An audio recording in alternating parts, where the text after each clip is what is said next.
This idea of there being sort of, no debt in a very sort of utopian sense. I mean, how can that really come about? How do you reset? You talk a lot about a reset and what sits beyond that. But right now, we're all hugely in debt. We're all suffering, and there seems to be no way out of breaking that model.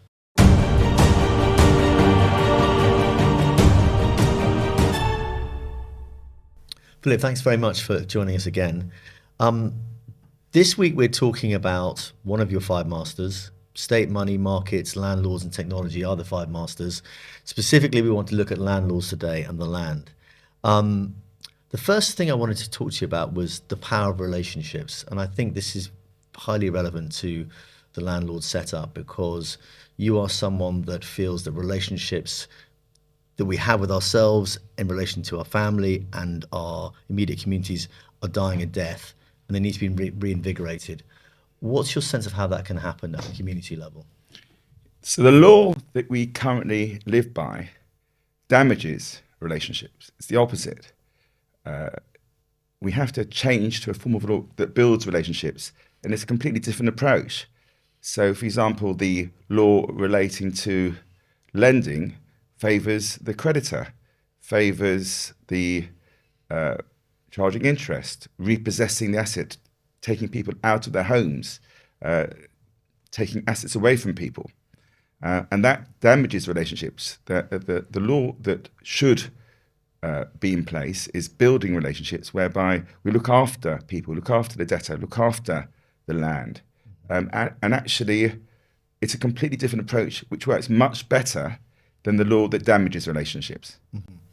How can we rebuild those relationships though? Obviously the system is the system, and we were talking earlier and you were saying that that there's just an acceptance that the system is what it is and it can't be changed. And I think for a lot of people who simply want to buy a house or are looking for a new home and can't get one or are renting and being exploited, they feel helpless. They feel there's no way out. I think it's about re-education because these ideas are actually very, very simple, but we've all been brainwashed to think in a certain way.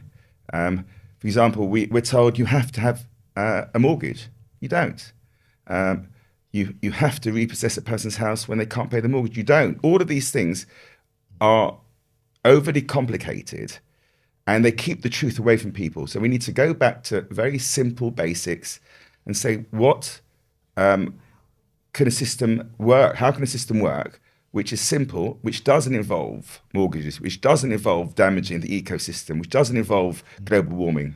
Let's And just have all a look that's at that, doable. that idea, though. I mean, this idea of there being sort of, no debt in a very sort of utopian sense. I mean, how can that really come about? How do you reset? You talk a lot about a reset and what sits beyond that. But right now, we're all hugely in debt. We're all suffering, and there seems to be no way out of breaking that model.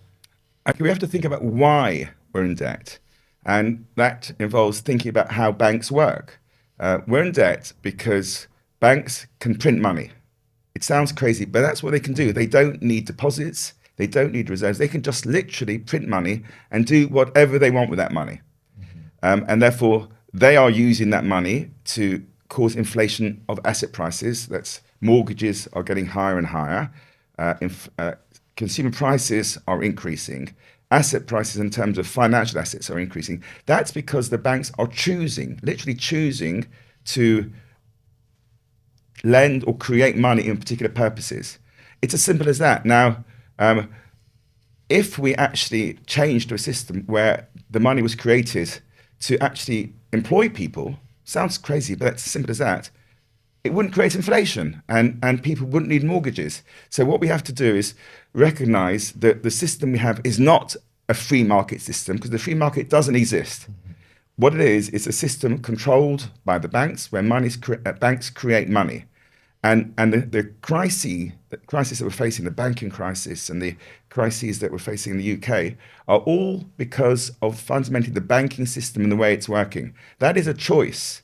And what the Bible says is rather than allow man-made crises, the boom and bust cycles that we live through, which are effectively just for the sake of the individuals running the banks and running the organizations, you can actually voluntarily agree to a 7-year cycle where you actually look after the people. So it's just a difference. We're saying, no, I'm not going to allow money to be created for mortgages. Money's going to be created for employment.